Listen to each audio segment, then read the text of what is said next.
www.podermunicipal.com.co presenta la consulta anticorrupción por el abogado Miguel Peña, especialista en gobierno municipal. Mi nombre es Miguel Peña. Soy abogado especialista en gobierno municipal y creador del sitio web www.podermunicipal.com.co. Teniendo en cuenta que el propósito y contenido de nuestro sitio web es eminentemente técnico-jurídico y pretende servir de apoyo a los gobiernos municipales y a la comunidad en la toma de decisiones, nunca lo hemos utilizado como plataforma de apoyo político a favor de ningún candidato ni partido político. Sin embargo, en esta ocasión es diferente. La consulta popular anticorrupción que se ha convocado para el próximo 26 de agosto reviste la mayor importancia dada la gravedad que el fenómeno de la corrupción tiene en nuestro país. Por ello, considerando que la consulta anticorrupción está por encima de los partidos, por lo que no es patrimonio de ningún político, hemos tomado la determinación de utilizar nuestro espacio para llevar a todos nuestros seguidores, clientes, amigos y familiares el mensaje claro de participar en la consulta el próximo 26 de agosto, marcando 7 veces sí, convencidos de que es hora de vencer a los corruptos. En este video veremos en qué consiste la consulta popular, cuáles son las normas que la reglamentan y los alcances de las preguntas que se formularán al pueblo. Igualmente, desvirtuaremos las falsas noticias y los mitos infundados que se han tejido en torno a ella. La Constitución Política de Colombia consagra 7 mecanismos de participación democrática, siendo ellos el voto, el plebiscito, el referendo, la consulta popular, el cabildo abierto, la iniciativa legislativa y la revocatoria del mandato. Además, ordena que todos estos mecanismos sean reglamentados por la ley. Como vimos, uno de los mecanismos de participación democrática de orden constitucional es la consulta popular, mediante la cual una o varias preguntas de carácter general sobre un asunto de trascendencia nacional son sometidas a consideración del pueblo, para que éste se pronuncie al respecto. En cumplimiento de lo anterior, el Congreso de la República, mediante la Ley Estatutaria 1757 de 2015, reglamentó los mecanismos de participación democrática, estableciendo, en relación con las reglas particulares de cada uno de ellos y para el tema que nos ocupa frente a la consulta popular, de qué materia se puede ocupar y de cuáles no. La primera regla es que solo se someterán a consultas las materias que sean de competencia de la respectiva corporación pública. En las consultas nacionales, aquellas que sean de competencia del Congreso, y en las territoriales, las que sean de competencia de las asambleas departamentales o de los consejos municipales. En relación con todos los mecanismos de participación, la ley establece que se puede hacer campaña por el sí o por el no o por la abstención desde que se expida el decreto de convocatoria hasta el día antes de la jornada electoral, y que tanto el gobierno como los partidos políticos y las organizaciones sociales que deseen hacer campaña deberán informar esta intención ante el Consejo Nacional Electoral. Lo anterior con el fin de poder tener acceso a los medios de comunicación social del Estado, esto es, a los canales de televisión y a las emisoras que sean administradas por entidades públicas. Si bien se puede hacer campaña también utilizando los medios de comunicación privada. Las campañas en favor o en contra de los mecanismos de participación democrática no tendrán financiación estatal, pero podrán ser financiadas directamente por los ciudadanos o las organizaciones sociales sin que se pueda superar los topes que para ello fije el Consejo Nacional Electoral. Y cualquier violación de estos topes podrá ser denunciada y deberá ser investigada para aplicar las sanciones correspondientes. Es importante resaltar que, en tratándose de la consulta popular, que es el tema que nos ocupa, la decisión del pueblo cuando aprueba una o varias preguntas es obligatoria, siempre que cada pregunta haya alcanzado el voto favorable por el sí de la mitad más uno de los votos válidos, requiriéndose una participación mínima de la tercera parte del censo electoral. Una vez aprobada una pregunta con los requisitos anteriores, se hace obligatoria para el Estado, por lo que el Congreso deberá expedir las leyes que se requieran para reglamentar las medidas aprobadas por el pueblo. El Congreso deberá expedir estas leyes dentro del mismo periodo de sesiones en que se haya aprobado la consulta o dentro del periodo siguiente. Pero si no las expide, el presidente queda facultado para reglamentar mediante decreto con fuerza de ley la decisión del pueblo, Así que el resultado de la consulta probatoria no puede ser desconocido por las autoridades. La consulta popular anticorrupción, que ha sido convocada para el próximo 26 de agosto, ha sido el mecanismo de participación ciudadana que ha contado con el mayor respaldo ciudadano en toda la historia del país y fue aprobada por el Senado de la República con el voto favorable del 100% de los senadores y por todos los partidos políticos allí representados.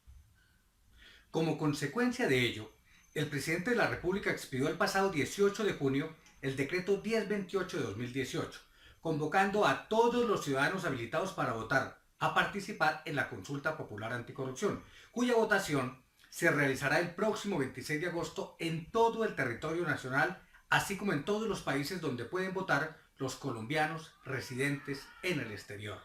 Por ello, de acuerdo con lo consagrado en la Ley 1757 de 2015, que antes reseñamos, desde el día 18 de junio iniciaron las campañas a favor de la consulta anticorrupción.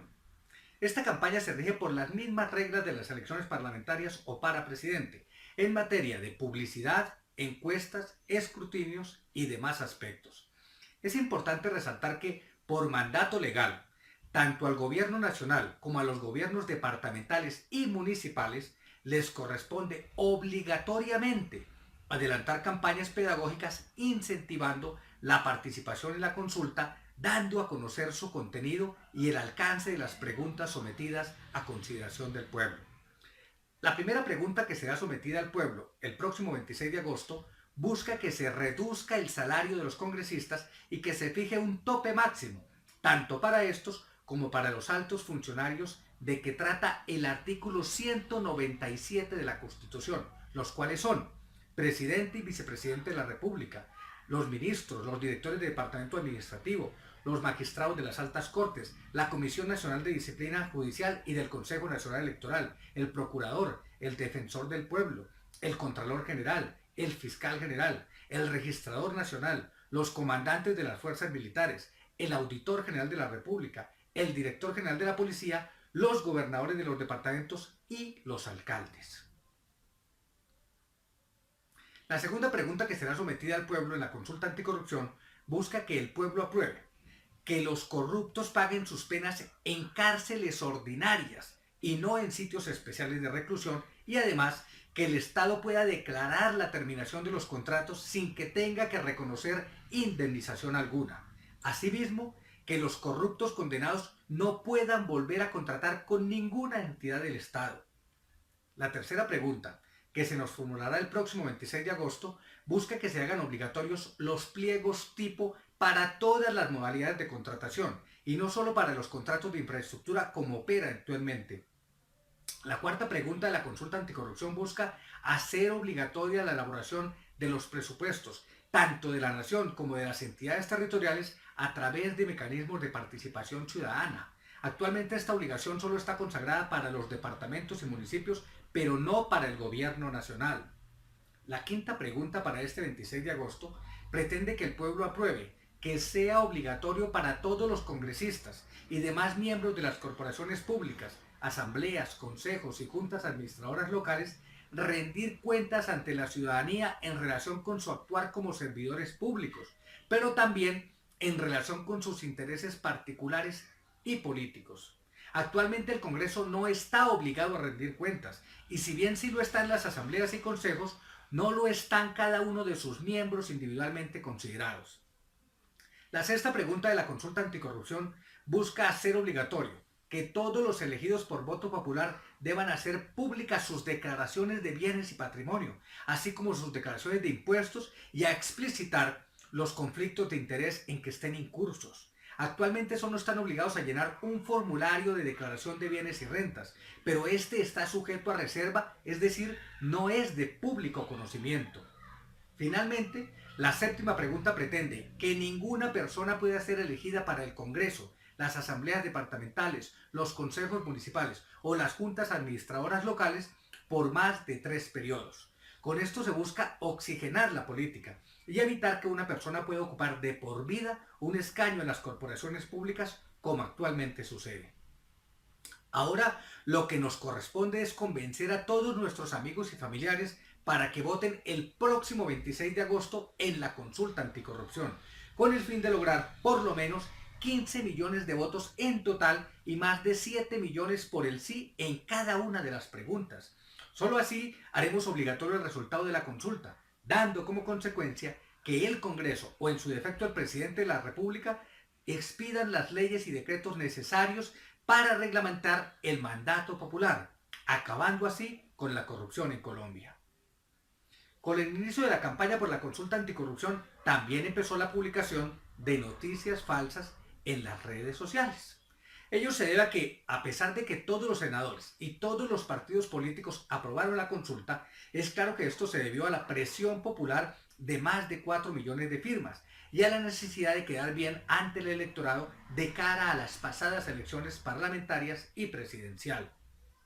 Sin embargo, es claro que también los partidos políticos tradicionales, que son los que han estado incursos en prácticas de corrupción en Colombia, aprobaron la consulta porque saben que conseguir más de 12 millones de votos por la consulta y que más de 6 millones aprueben cada una de las preguntas no es fácil. Es una tarea muy difícil y por ello se han empeñado en la publicación de noticias falsas y la divulgación de mitos, no solo en las redes sociales, sino en las iglesias, sindicatos y en las oficinas públicas, buscando asustar y desinformar a los electores. Por ello, nos corresponde a quienes creemos en las bondades de esta consulta y que estamos convencidos de la necesidad de acabar con los corruptos, hacer la más dinámica campaña para desvirtuar estas falsas noticias y convencer a todos nuestros allegados de participar y votar sí en la consulta el próximo 26 de agosto. Veamos ahora cuáles son los mitos y mensajes desinformadores que se han tejido en torno a la consulta anticorrupción, con el fin de tener argumentos para desvirtuarlos. Que la consulta anticorrupción podría afectar el salario justo y proporcional por el que han luchado los funcionarios y empleados públicos, que con la consulta se va a bajar la pensión de los funcionarios y empleados públicos. No es cierto. El punto 1 de la consulta busca que los congresistas y los altos cargos del Estado se ganen máximo 25 salarios mínimos legales mensuales vigentes, que para 2018 son 19.531.050 pesos. La orden es clara y determinada, y así lo deben cumplir el Congreso y el Gobierno. Es decir, no habrá afectación a los demás cargos que no son altos. Por ello se deben ajustar las leyes y los decretos salariales que fijan las demás remuneraciones para no disminuirlas. Por ejemplo, separando el salario de la cúpula del Estado de los demás funcionarios. Y esto es una obligación. Que ya existe la posibilidad de que el Estado pueda terminar los contratos con contratistas condenados por corrupción sin indemnización ni posibilidad de volver a contratar con el Estado. Hoy en día no existe la posibilidad de terminar los contratos con los corruptos. Que una persona sea demandada por delitos de corrupción constituye una inhabilidad sobreviviente. El procedimiento vigente en la Ley 80 de 1993 es la cesión contractual, la cual requiere el visto bueno del contratista. La legislación actual no da la posibilidad de que el Estado termine unilateralmente el contrato. La diferencia con la consulta anticorrupción es que no se requerirá el visto bueno del contratista para ceder el contrato, lo que representa una barrera significativa para la recuperación de contratos en manos de contratistas condenados. La cárcel ordinaria para altos funcionarios condenados por corrupción ya existe en la Ley 1474 de 2011. Actualmente existe la reclusión especial para altos funcionarios. El Código Penitenciario, artículo 29 de la Ley 65 de 1993, contempló la figura de la reclusión en casos especiales para funcionarios que gocen de fuero legal o constitucional. Es cierto que el Estatuto Anticorrupción, artículo 13 de la Ley 1474 de 2011, excluye a condenados por corrupción de prisión domiciliaria, libertad condicional, vigilancia electrónica y otros subrogados penales. Sin embargo, la prisión especial se quedó por fuera del alcance de esta ley porque no está catalogada como un subrogado penal o mecanismo sustitutivo de la pena. Que los pliegos tipo ya existen, según el procedimiento de Colombia Compra Eficiente. Los pliegos tipo solo son obligatorios actualmente para contratos de infraestructura, dejando por fuera el resto de contratos que se pueden efectuar con el Estado, para los cuales no existe ese pliego tipo. La ley dejó a discreción del gobierno la posibilidad de pliegos tipo para las otras clases de contratos. Colombia Compra Eficiente tiene unos modelos voluntarios para cada una de las modalidades contractuales que prevé la ley. Sin embargo, no es obligatorio que el Estado use estos modelos cada vez que va a contratar. Recientemente se aprobaron pliegos tipo, parágrafo séptimo del artículo cuarto de la Ley 1882 de 2018, pero solo para contratación de infraestructura, que entra en vigencia en julio de 2018. Lo que pretende la consulta anticorrupción es crear la obligación de usar pliegos tipo para todas las entidades públicas y para todas las modalidades de contrato. Que la pregunta 4 ya está resuelta en la Ley 1757-2015 sobre presupuestos públicos. No es verdad. Actualmente la ciudadanía no cuenta con las audiencias públicas obligatorias para participar en la decisión y priorización del presupuesto de inversión de la nación, los departamentos y los municipios. La ley establece acuerdos participativos, artículo 90 de la Ley 1757-2015, pero no se propone las audiencias públicas como el escenario idóneo para discutir la priorización del presupuesto, sino como la forma de recoger las necesidades de la sociedad para priorizar los proyectos, pero no en la discusión de todo el marco de inversión que tendría el ente territorial. Las audiencias públicas que existen en la ley son para la rendición de cuentas, artículo 55 de la Ley 1757 de 2015. Que los congresistas ya están obligados a rendir cuentas. Tanto el Estatuto Anticorrupción, Ley 1774 de 2011, como el Código de Ética del Congresista, Ley 1828 de 2017, contemplan la rendición de cuentas, pero sin estándares mínimos que permitan su aplicación. No incluyen la obligación de publicar información sobre la actividad política de los electos, cómo votan, fechas de presentación, parámetros de aplicación, consecuencias de incumplimiento y formas de aplicación. Es cierto que recientemente se expidió una reglamentación interna en el Congreso al respecto. Sin embargo, al carecer de rango de ley, no puede incorporar sanciones por incumplimiento. Que ya existe la rendición de cuentas de los cuerpos colegiados como consejos, asambleas y congreso.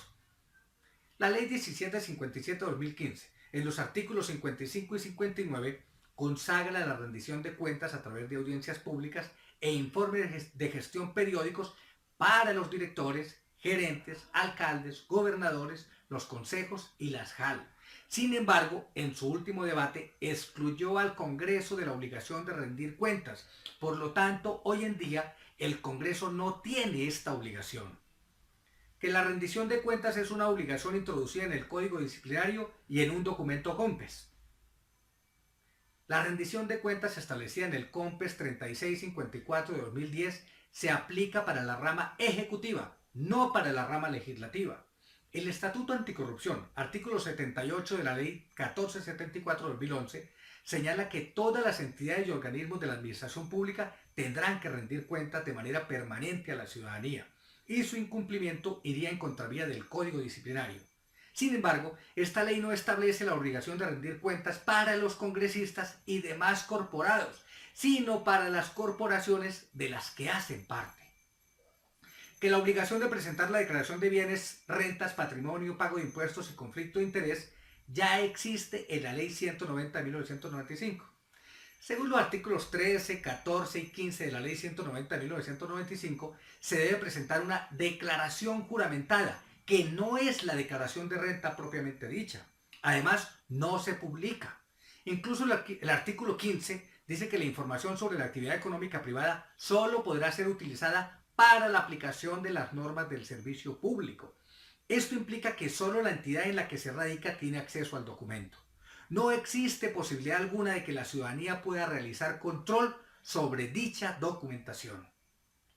Que la pregunta 7 busca que los senadores solo tengan derecho a 2 periodos en el Congreso. Por lo tanto, como la piedra en el zapato para la oposición es Uribe, lo que buscan es que éste no cuide más a los ciudadanos en el Congreso. La pregunta 7 busca establecer un límite de máximo 3 periodos para ser elegido y ejercer en una misma corporación de elección popular como el Senado de la República, la Cámara de Representantes, las asambleas departamentales, los consejos municipales y las juntas administradoras locales. No distingue entre partidos políticos. El efecto será igual para todos los partidos con presencia en las corporaciones públicas. Que es una consulta disfrazada de buenas intenciones, por lo que busca es utilizar las leyes a favor de quienes las hacen. Una vez aprobada la consulta anticorrupción, sus propuestas se harán realidad en leyes de contenido general que no tendrán nombre propio y serán decididas por el Congreso o por el Gobierno, es decir, con la intervención de todas las fuerzas políticas del país, de modo que no es posible que beneficien solo a los promotores de la consulta. ¿Qué es la plataforma electoral para Claudia López a la alcaldía? Claudia López prepara su candidatura presidencial. La consulta anticorrupción es una propuesta que une a todo el país y a todos los partidos políticos. Si bien Claudia López ha sido su promotora, la consulta es un mecanismo ciudadano, abierto y participativo y nadie es su dueño. Que perseguirán a la derecha por corrupción para que ésta pierda su espacio y fuerza, que es otro plebiscito donde votar sí o no es darle votos a la izquierda. Es una nueva trampa para apropiarse de un número de votos como si todos los votantes fuéramos izquierdistas.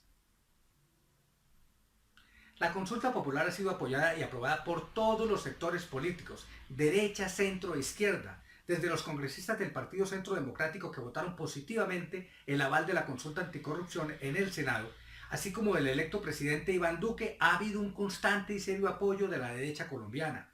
La consulta es un mecanismo de participación ciudadana apoyado por todos los partidos políticos presentes en el Senado de la República.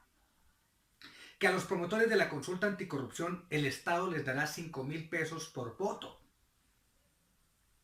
Las consultas populares no cuentan con financiación estatal de ningún tipo, ni anticipos ni reposición de votos. Nadie recibirá ningún dinero por los votos. La única ganancia es la lucha contra la corrupción.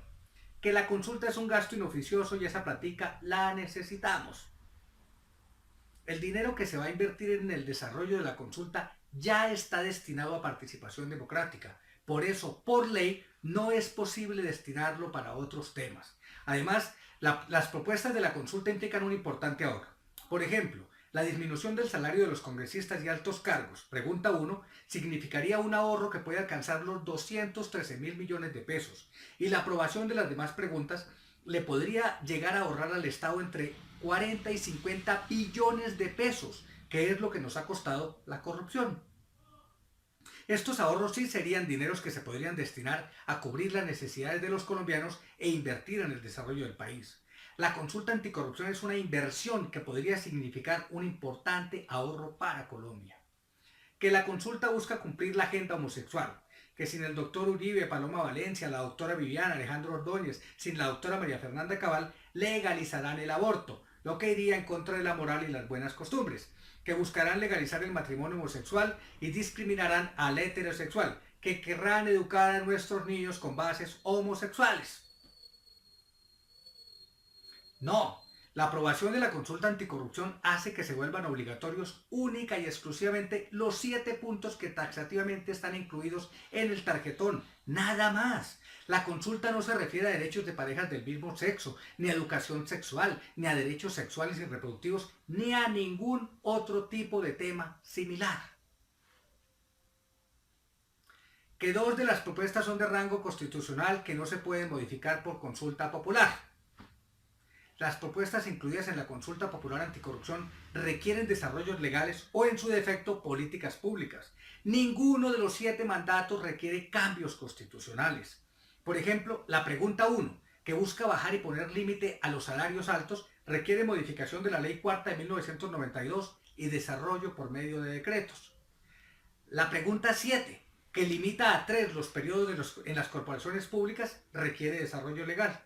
Aunque la Constitución señala los periodos para Congreso de la República, artículo 132, asambleas, artículo 299, consejos municipales, artículo 312, y juntas administradoras locales, artículo 318, no establece límites a la reelección, por lo que hacerlo no requiere cambio constitucional.